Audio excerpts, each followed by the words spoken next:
मित्रों, महाकाल दरबार चैनल में आप सभी का स्वागत है। मित्रों, हम में से बहुत से लोग मानते हैं कि गंगा में एक बार डुबकी लगा लेने से सारे पाप धुल जाते हैं। पर क्या वास्तव में यह हमेशा सच है? क्या हर व्यक्ति के कर्म केवल गंगा स्नान से पवित्र हो जाते हैं? आज की इस कथा में स्वयं भगवान शिव प्रकट होकर एक ऐसे प्रश्न का उत्तर देते हैं जो हर आध्यात्मिक साधक को जानना चाहिए। बहुत प्राचीन समय की बात है। काशी नगरी में एक ब्राह्मण था। वृषभ नाम का। वह प्रतिदिन सुबह गंगा स्नान करता था, सुंदर वस्त्र पहनता था और सबको धर्म की बातें सुनाता था।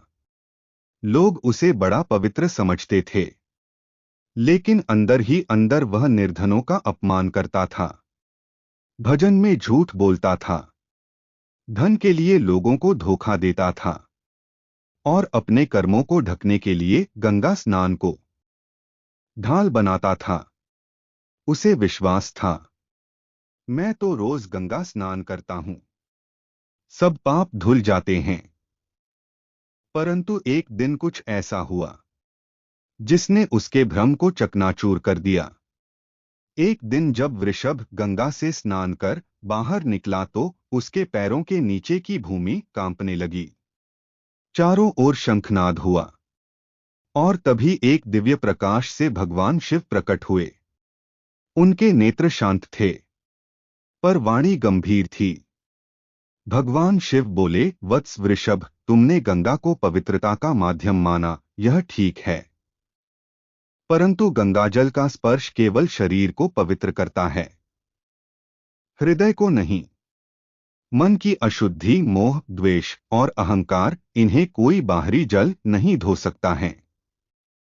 इसके लिए चाहिए ज्ञान, भक्ति और आत्मनिरीक्षण की धारा। जो मनुष्य केवल स्नान करके पवित्रता समझता है, वह केवल शरीर का श्रृंगार करता है। पर जो जो अपने विचारों को निर्मल करता है, वही सच्चे अर्थों में पवित्र कहलाता है। गंगा जी का जल तुम्हें तभी शुद्ध करेगा जब तुम्हारा मन भी उतना ही निर्मल हो। पवित्रता बाहर से नहीं, भीतर से आती है। शिवत्व पाना है तो केवल जल नहीं, विचारों की गंगा में भी स्नान करो। वृषभ भयभीत होकर बोला, प्रभु, मैं तो प्रतिदिन गंगा स्नान करता हूं, क्या मेरे पाप नहीं मिटे हैं? भगवान शिव ने कहा, यदि तुम बाहर से पवित्र हो, स्नान करके, वस्त्र पहनकर, फूल चढ़ाकर, परंतु भीतर से द्वेष, घृणा, कपट और अहंकार से भरे हो तो जान लो, कोई नदी तुम्हारे पाप नहीं धो सकती है। शरीर की पवित्रता केवल एक आभास है। यदि मन मलिन है तो तन की सुंदरता भी व्यर्थ है। जैसे एक सुगंधित फूल पर बैठा विषधर, वैसे ही कपट से भरा हृदय भक्ति का पात्र नहीं बन सकता है। मन को शुद्ध करो, विचारों को निर्मल बनाओ, ईर्ष्या को प्रेम में और अहंकार को विनम्रता में बदलो, तभी शिवजी तुम्हारे समीप आएंगे। सत्य भक्ति वही है जहां बाहर और भीतर दोनों एक समान पवित्र हो। भगवान शिव बोले, वत्स, जो मनुष्य जानबूझकर पाप करता है और फिर सोचता है कि गंगा में स्नान से सब कुछ क्षमा हो जाएगा, वह केवल स्वयं को नहीं, मुझे, ईश्वर को उपहास का पात्र बनाता है। गंगा जी को ढाल बनाकर जो अधर्म करता है, मिथ्या बोलता है, दूसरों को दुख देता है, भ्रष्टाचार करता है, फिर सोचता है कि एक डुबकी सब धो डालेगी, तो समझो उसका पाप और भी गहराता है।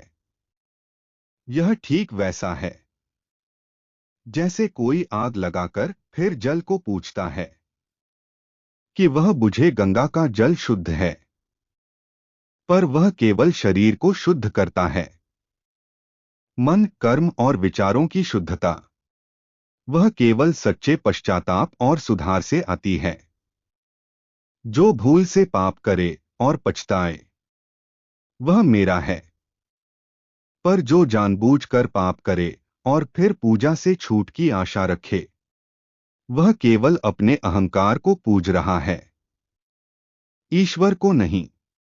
गंगा तुम्हें तभी पवित्र कर सकती है जब तुम्हारा मन पहले पश्चाताप के जल में डूबा हो। भगवान शिव ने कहा, गंगा जल अमृत है, पर केवल उनके लिए जो हृदय से पश्चाताप करते हैं। गंगा जी स्वयं करुणा है, पर वह छल कपट और अहंकार को स्वीकार नहीं करती हैं। जो मनुष्य पाप करता है और फिर सच्चे हृदय से क्षमा मांगता है, गंगा जी उसे मां की तरह शुद्ध करती है।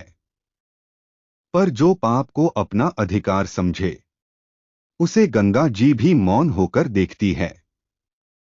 वह जल उसके लिए केवल जल रह जाता है, अमृत नहीं बनता।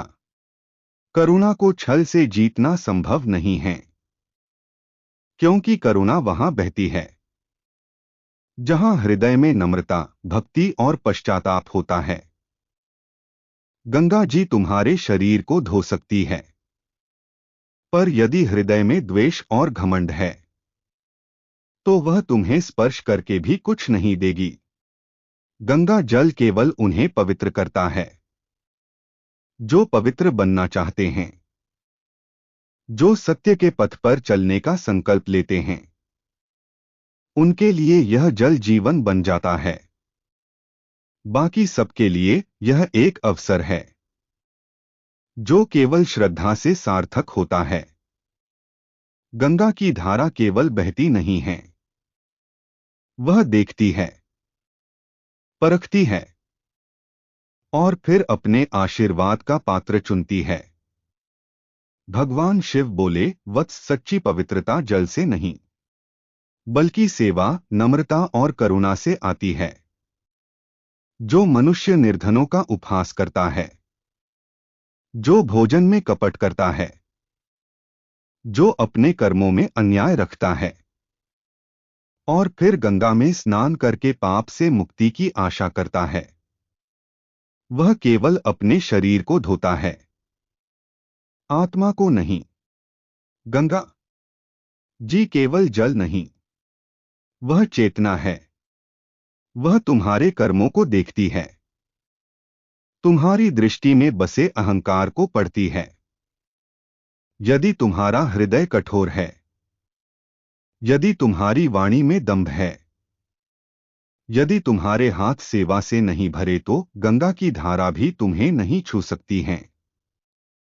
वह तुम्हारे चारों ओर बहेगी, पर तुम्हारे भीतर नहीं उतरेगी। सच्चा स्नान गंगा में नहीं, सच्चा स्नान आत्मा में होता है। जब तुम किसी भूखे को भोजन देते हो, किसी दुखी को सहारा देते हो और नम्रता से हर जीव को सम्मान देते हो, तब गंगा जी स्वयं आकर तुम्हारे भीतर बहती है। सेवा और नम्रता यही सच्चे स्नान है। यही वह पवित्रता है जिससे आत्मा उज्ज्वल होती है, और यही वह मार्ग है जिस पर चलकर भक्त मुझ तक पहुंचता है। भगवान शिव ने कहा, वत्स, वृषभ, ईश्वर को छल से नहीं पाया जा सकता है। सिर्फ गंगा में स्नान कर लेने से आत्मा शुद्ध नहीं होती है। जब तक तुम्हारे विचार, कर्म और हृदय शुद्ध ना हो। जो मनुष्य आडंबर करता है, जो बाहरी पूजा में लिप्त है, परंतु भीतर से द्वेष, अहंकार और कपट से भरा है, वह केवल जल को छूता है, ईश्वर को नहीं। ईश्वर तक पहुंचने का मार्ग मंत्रों और स्नानों से नहीं, बल्कि आत्म परिवर्तन से होकर जाता है। जहां सच्चाई है, वहां शिव है। जहां सेवा है, वहां शिव है। और जहां नम्रता है, वहां शिव हैं। गंगा स्नान तभी फलदायी होता है जब तुम भीतर से भी स्नान करो। अपने स्वार्थ से, क्रोध से, लालच से यदि तुम्हारा हृदय निर्मल हो गया तो बिना स्नान के भी ईश्वर तुम्हारे समीप है। और यदि हृदय दूषित है तो 1000 बार गंगा में डुबकी लगाकर भी कुछ नहीं बदलता है। कर्म से शुद्धि लाओ, जल से नहीं। सत्य, सेवा और सच्चे पश्चाताप से जो अपने भीतर शिव को जागृत करता है, उसे किसी बाहरी प्रतीक की आवश्यकता नहीं होती है। वत्स, ईश्वर आडंबर से नहीं विनम्रता से प्रसन्न होता है। और जो स्वयं को बदल लेता है वह गंगा से नहीं शिव से मिल जाता है। वृषभ का हृदय कांप उठा, वह भगवान शिव के चरणों में गिर पड़ा। हे प्रभु, मैंने अज्ञानवश गंगा जी को ढाल बना लिया, मुझे क्षमा करें। भगवान शिव ने करुणा से मुस्कुराकर कहा, वत्स, अब तुमने सत्य को जाना है। अब तुम्हारा हर कर्म सेवा में हो, हर वाणी नम्रता में हो। यही गंगा जी का असली स्नान है। गंगा जी केवल एक नदी नहीं है, वह करुणा की धारा है, जो केवल शुद्ध जल से नहीं बल्कि शुद्ध भाव से बहती है। वत्स, जब तुम किसी भूखे को अन्न दोगे, जब तुम किसी दुखी के आंसू पोंछोगे, जब तुम अपनी वाणी से किसी के मन को शांत करोगे, तब तुम्हारे भीतर गंगा जी बहेगी। जो गंगा जी को शरीर पर छिड़कता है वह बाहर से पवित्र होता है, पर जो गंगा जी को हृदय में बहाता है वह भीतर से दिव्य हो जाता है। अब तुम केवल जल से नहीं अपने कर्मों से पवित्र बनो। अब जब भी तुम किसी को सहारा दो, समझना गंगा जी वहीं बह रही है। इस कथा से हमें यह 5 दिव्य शिक्षाएं मिलती हैं। बाहरी स्नान से नहीं, भीतर की शुद्धता से पाप मिटते हैं। जब तक मन में द्वेष, अहंकार और कपट है, तब तक गंगा जी का जल भी आत्मा को नहीं छूता है। गंगा जल पवित्र है, पर केवल उन्हीं के लिए जो पश्चाताप से जुड़े हैं। जो जानबूझकर पाप करता है और फिर स्नान से मुक्ति चाहता है, वह गंगा जी को भी छलता है। सच्ची पवित्रता सेवा, विनम्रता और करुणा में है। निर्धनों की सेवा, नम्र वाणी और सत्य कर्म ही वह स्नान है जो आत्मा को धोता है। ईश्वर को आडंबर से नहीं, आत्म परिवर्तन से पाया जाता है। मंदिर, मंत्र और नदी, यह सब तभी फलदायक हैं जब हृदय वास्तव में बदल जाए। कर्म ही निर्णायक है और वही भविष्य रचता है। जो छल, कपट और हिंसा करता है वह चाहे कितनी बार गंगा जी में स्नान करे, उसका कर्म उसे दंड देगा।